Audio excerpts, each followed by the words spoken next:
What's your proudest accomplishment? I beat the crap out of a pick-me girl who was trying to get with my husband.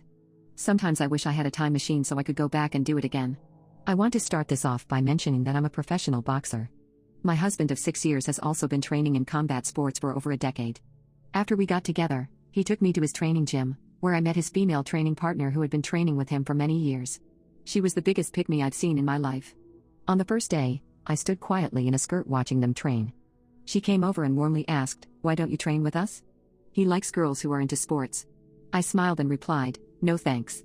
During the training, she constantly partnered with him and chatted with him during breaks. My husband then boyfriend ignored her and walked over to me, asking if I was bored waiting. I shook my head and told him that he looked really handsome while boxing. She followed us and put her arm around his shoulder, looking at me and saying, "We are all about violence.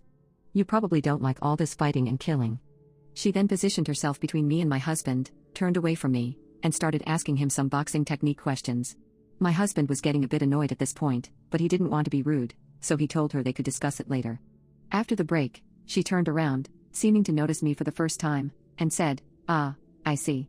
You probably don't understand what we're talking about and find it boring, right?" I remained silent with a cold expression on my face. Later, my husband decided to change partners. During the break, she exaggeratedly said to me, "Are you really jealous of this too? It's just a normal training process. We don't mind male or female partners. We've been training like this for over a decade, don't be petty." I was getting infuriated, but I couldn't find the right way to confront her. A couple weeks later, we saw her again at the supermarket. She once again pushed me aside and latched onto my husband, chatting incessantly. I made the decision to walk away, and went to buy some snacks. My husband finally broke free from her, saying he needed to check on how I was doing. She trailed after him, spotted the snacks in my hands, and exclaimed, "Oh, how can you consume such junk food? You know it'll make you fat, right? A girl like me would never be caught with that in her hands. We, as boxers, maintain strict discipline and never indulge in such stuff," she added. I replied, "I take pleasure in eating what I fancy." Consequently, she initiated messaging my husband intermittently. This naturally infuriated me, and I urged my husband to stop responding to her. Feeling somewhat helpless, he remarked, "She's asking about training techniques. I can't just disregard her. We've shared a team for several years now. Every time she encountered me at the gym, she made it a point to announce, our messages revolve solely around training. Don't stress about it." During training sessions, she had the habit of clinging onto my husband, touching his shoulder and waist, while claiming she was correcting his training movements. My patience was on the brink of exhaustion. Once, when I joined my husband at the gym and slipped into sportswear, intending to participate in their training, she began her usual antics. Having trained at this gym for numerous years, she invariably led the warm-up exercises. She intentionally made the warm-up more strenuous and intense than usual, leaving everyone winded. Panting, she rushed over to me and boasted, "This intensity is just ordinary for us. The actual training will be even more challenging. It's normal for you to find it hard initially. You'll adapt with more practice." I smiled and retorted, "I'm not exhausted. I simply believe this warm-up lacks scientific basis." She grew irritated, tugged at my husband's arm, and said, "She obviously doesn't know the first thing about boxing. Why is she acting like she's an expert?" My husband shrugged her off and intervened, "Because she is. She's a professional boxer." She looked confused, and I declared, "I'll be engaging in boxing today as well. I'll use one of your punching bags." Her surprise turned into excitement, and she suggested we engage in a real spar that day. However, I declined her proposal, expressing my disinterest. She then started to insult me, saying, "I understand now. Most girls who box merely want to appear good. They're weak and frail, scared of actual combat. There are very few girls like me, strong like a man, and unafraid of getting hit." Annoyed, I decided to spar with her just to silence her. I told her, "Fine, let's proceed." She patronizingly responded, "Don't worry, I'll be gentle with you." Observing my genuine upset and unsure how to manage her constant harassment, my husband assisted me with my boxing gloves and mouth guard, advising softly, "Don't let anger overwhelm you. Simply spar with an open heart, but remain gentle." When the fight commenced, she launched at me furiously, throwing heavy punches. So much for taking it easy on me. I dodged and occasionally evaded, questioning, "Why are you being so aggressive?" She paid no heed and continued her intense assault. It was clear that she aimed to overpower the weak. If I had been a total novice, she would have bruised me badly. Having had enough of her antics, I didn't wish to stoop down to her level or defy martial principles. When provoked, or faced with the theft of their partner, even animals will fight back. The same applies to humans.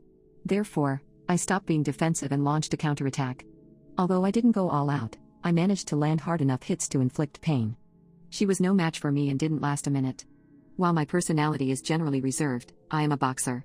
Martial artists should nurture their moral character and respond to strength with equal strength. They should be open to challenging those stronger than themselves, rather than preying on the weak. Having trained for a long period, she thought she could bully others. Thus, I decided to impart a small lesson. Since she preferred acting like a tough woman and one of the boys, I treated her exactly as I would treat a guy. After I handed her a beating, she finally stopped bothering my husband and I. I hope she's learned her lesson.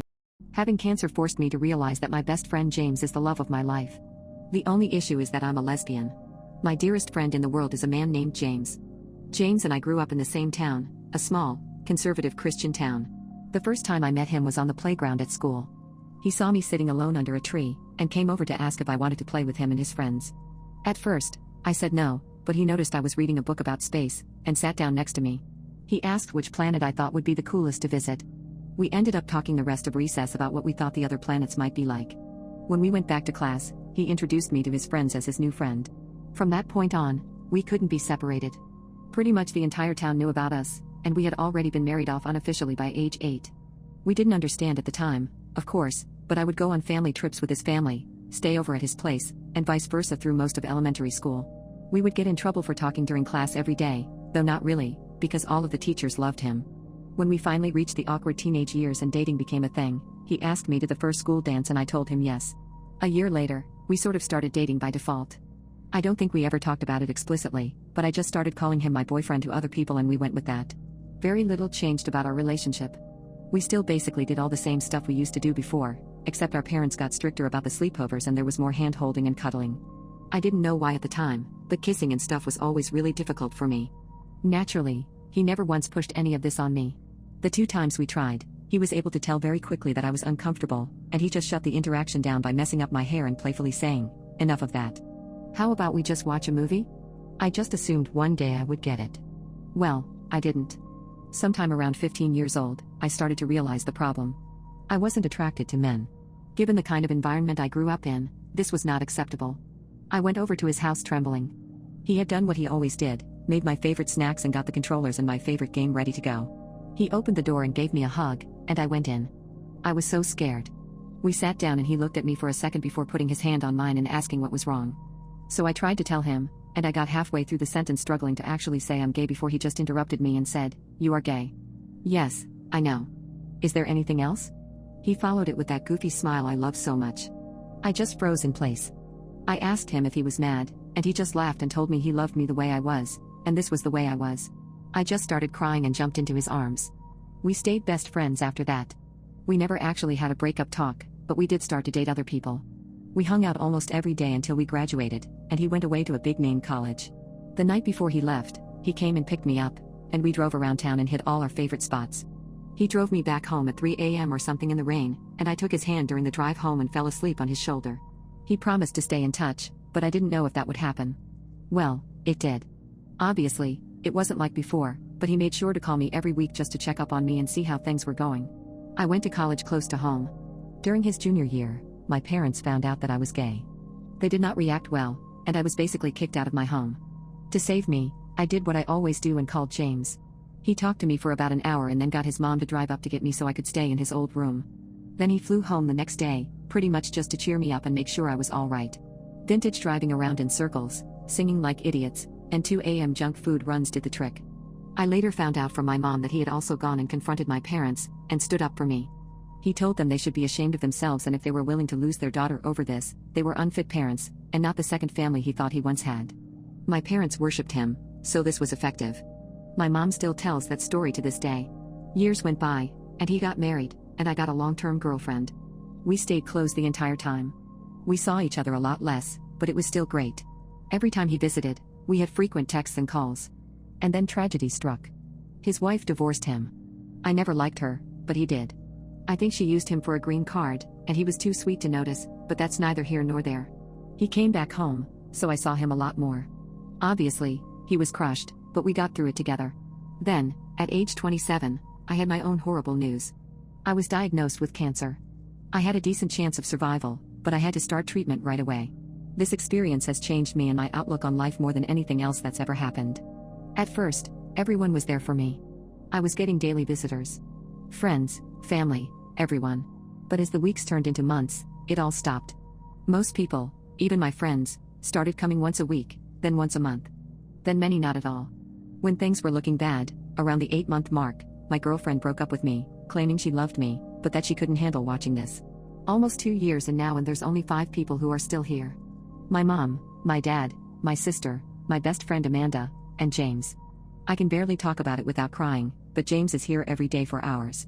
He may have missed 20 days, and almost 2 years due to work-related travel, but even then he still calls me. He comes in and asks how I'm doing and listens.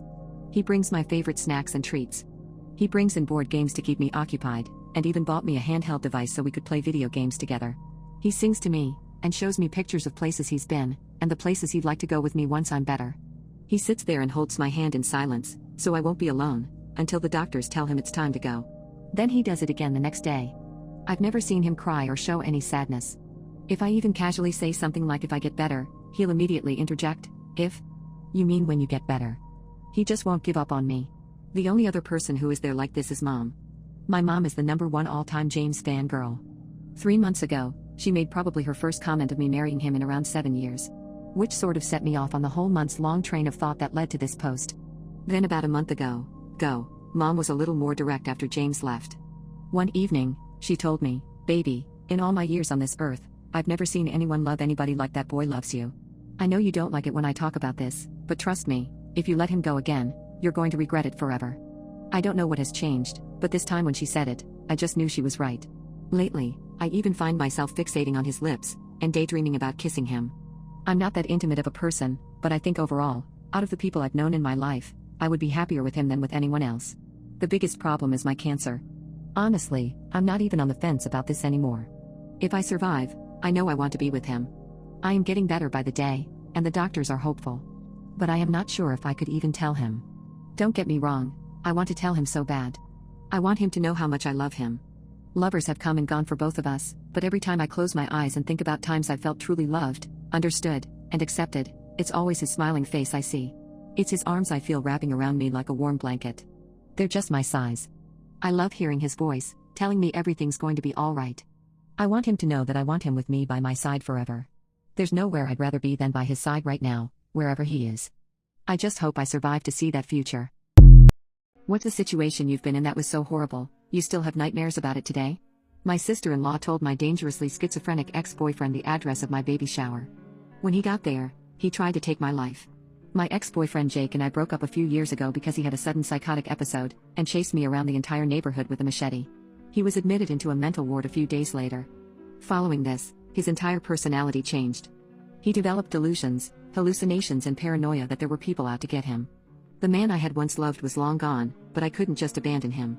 A large part of his paranoia revolved around me controlling people around him, and thinking I was trying to make him look crazy. He was let out of the hospital after some time, and I took responsibility for him. Eventually, he was diagnosed with schizophrenia. I did everything I could to be there for him. I went to all of his mental health appointments, and stayed up at night to make sure he didn't leave the house alone. Even though we weren't together, I still loved and cared for him. I think the entire time we kept contact, he assumed we would get back together at some point. When I started a new relationship with my current partner Sam, Jake had a really bad psychotic episode and threatened our lives multiple times. He accused me of cheating on him with Sam before we broke up, and sent both of us intense messages saying he would come back with a machete. After this, I was done, and I cut all contact with Jake. The only connection I still had to him was my sister-in-law, Jess. Her and Jake had been friends for years and have maintained their friendship. She knew the entire background to our relationship, but was never biased when discussing it. In January of this year, I got pregnant with Sam's baby. Around 3 months in, I had only told close family about the pregnancy, and asked them to keep quiet since I wasn't ready for it to go public just yet. Less than 24 hours later, I received a phone call from Jake. He had found out I was pregnant, and left a voicemail saying he would be filing for custody of the baby. Obviously he was in a psychotic episode, so I ignored his calls and let his family know that he had reached out to me. By this point, it had been over a year since we had even spoken. I knew he had no idea where I lived or worked, so I wasn't worried about him showing up physically to confront me. But I was still confused and a little worried as to how he figured it out in the first place. I knew the only way would have been through Jess. I called and confronted her about it, and she admitted that she had told him. She was extremely apologetic, but said she didn't think it would matter. She thought he would be fine with the news, and thought he deserved to know. I was upset by this, but I hadn't explicitly told her not to tell Jake, so it could have just been a mistake. I forgave her but made it very clear that she shouldn't tell Jake any more information about me or the baby. She agreed, and I didn't hear anything from Jake for months. Last weekend was Sam and I's baby shower. It was more of a party than a traditional baby shower. We rented a function room at a bar, and invited over 80 people to come celebrate. We were all having a great time, until I saw Jake standing at the bar looking around. I managed to slip away without him seeing me, and grabbed security to get him escorted out. I watched as security approached him and asked him to leave. He was furious and started yelling. He spotted me, and pulled out a small pocket knife, and threw it at me. It just barely missed my stomach, and I ran. He was tackled by the security guard, and handcuffed. He kept yelling and demanding to talk to me, but not a soul at that party was about to let that happen. Sam and several friends went over to him to try and talk him down, but they only managed to infuriate him further. He screamed at Sam, claimed that he was the baby's real dad, and that we had never really broken up. At this point, I was distraught and left to hide in the ladies' room until my mom came to let me know Jake was gone. He had eventually left after a little more screaming. I was mortified and we cut the baby shower short. I couldn't stop crying. It's now been a few days and I confronted Jess. She is the only person who would have possibly told him the location and time of the baby shower. I wasn't as kind on the phone with her this time. She admitted to telling him and apologized, but asked how could I keep this a secret from him? I was furious and told her that she would no longer receive any news about me or the baby and that I would cut her out of my life. My brother called me after and asked me to forgive her. He knew she was wrong, but he didn't think he should also be punished for what she had done. He knew that by cutting her out, I also wouldn't be telling him any news about the baby. In part, he thought I should blame Jake for his reaction and not Jess, but she knew full well that Jake was not mentally right. There's no doubt in my mind that she knew he might try to attack us when he arrived. I regret not making my marriage work and now my ex-husband is happily remarried. When I was in my early 30s, I made the decision to divorce my husband. Looking back, it feels like a dream. We were young, in love, and everything was going well. We didn't have any significant arguments or monumental issues tearing us apart. The challenges came after having our son, and that's when things started to unravel. Being a stay-at-home mom, I took pride in raising our child, but I also expected more from my husband. I wanted him to be involved in housework and childcare even though he worked full-time. He was always willing to help, and I can't fault him for that, but over time, I began to demand more and more from him, and I could see the light in his eyes starting to fade. I used to have him wrapped around my finger. I knew exactly how to manipulate situations to get what I wanted, and I took advantage of that power, but eventually, he grew tired of it, and the threats of divorce that were once idle became all too real. I remember the day I told him I wanted a divorce. He looked at me, pain in his eyes, saying he knew the baby was just stressing us out and that he wanted to make it work, but at that moment, at age 30, I felt invincible. I had lost the weight I gained during pregnancy, and I still felt beautiful. I believed I could do better than him, so I left him, taking our house in the divorce and sharing joint custody of our son. Fast forward to today, I'm 41, still single, and my ex-husband is 41 and happily remarried to a stunning 31-year-old woman. They had their daughter 3 years ago, and every time I see them together, my heart aches. He's bought a new house, and my son loves spending time with his other family. It makes me jealous. I keep thinking, she has it all. She took my husband and my kid, and even the life I once had. Now all I have is our old house, filled with memories of what used to be. At 41, life looks different. I've gained 20 pounds, wrinkles have made their mark, and loneliness is my constant companion. I've tried to date, but short-term relationships never turned into anything more. Men just don't seem to want a woman like me, especially one with a child. It bothers me to see how easily men with children find love. I'm not happy anymore. I wish I could go back to when I was younger and change what I did, but now all I have is regret for the choices I made over 10 years ago. I work a job that feels meaningless now, sharing custody of my son, watching him go off to spend time at my ex-husband's house with his new, beautiful wife. Next to her, I feel worthless, like something thrown away. My therapist has been trying to help, encouraging me to find happiness in little things, like a makeover. I tried getting a new hairstyle, but every glance in the mirror reminds me that no matter what I do, I still look like a middle-aged woman. I just feel broken. I wish I had been a better wife all those years ago. I know many people preach the advantages of being alone and single, but honestly, this is not the life I would wish on my worst enemy. My wife and children have been away for several weeks, and I don't miss them. My 28 male wife, Fiona, 26 female, went away to visit her family in another part of the country for a few weeks. They were having a camping trip, and since I recently started working a new job and also didn't want to be around my in-laws for that long, I stayed behind. She took our 2 daughters, ages 2 and 6 months, with her. She called today to talk and also to tell me that she misses me. And I suddenly realized that I hadn't missed her or the children at all. Shoot, I hadn't even really thought about them. For all I could have known or cared, I was back to my free and single self, making my own food, doing my own household chores, having free time to do whatever I pleased. I went out of my way to reconnect with old friends I hadn't seen in years, and it was amazing. I felt so free, and the whole time, I didn't once think about how my wife was doing out there, how my oldest daughter might be missing me, or anything. I didn't know, or want to know, anything about their lives at that point. My youngest daughter started eating solid food while she was out there, and started sitting up on her own. It doesn't bother me in the slightest that I missed those first moments with her. I know this sounds awful, but I have no concern whatsoever about them all. I feel like I could do this forever, be alone, play video games, use substances, responsibly, hang out with whoever I want, do whatever I want whenever I want. I don't feel lonely, isolated, heartsick, sad, depressed, purposeless, suppressed, or anything of the sort. I almost don't want these weeks to end. Don't get me wrong, I don't want to leave my family. I know that my children need a father figure, and I want to do my best to provide for them and do all the things a father is supposed to do for his children. And I know I'm a bad parent, and I'll never be the father they should have had. That doesn't mean I won't continue to try and do my best for them, but, darn, if it doesn't feel amazing to just be free and single for a few weeks.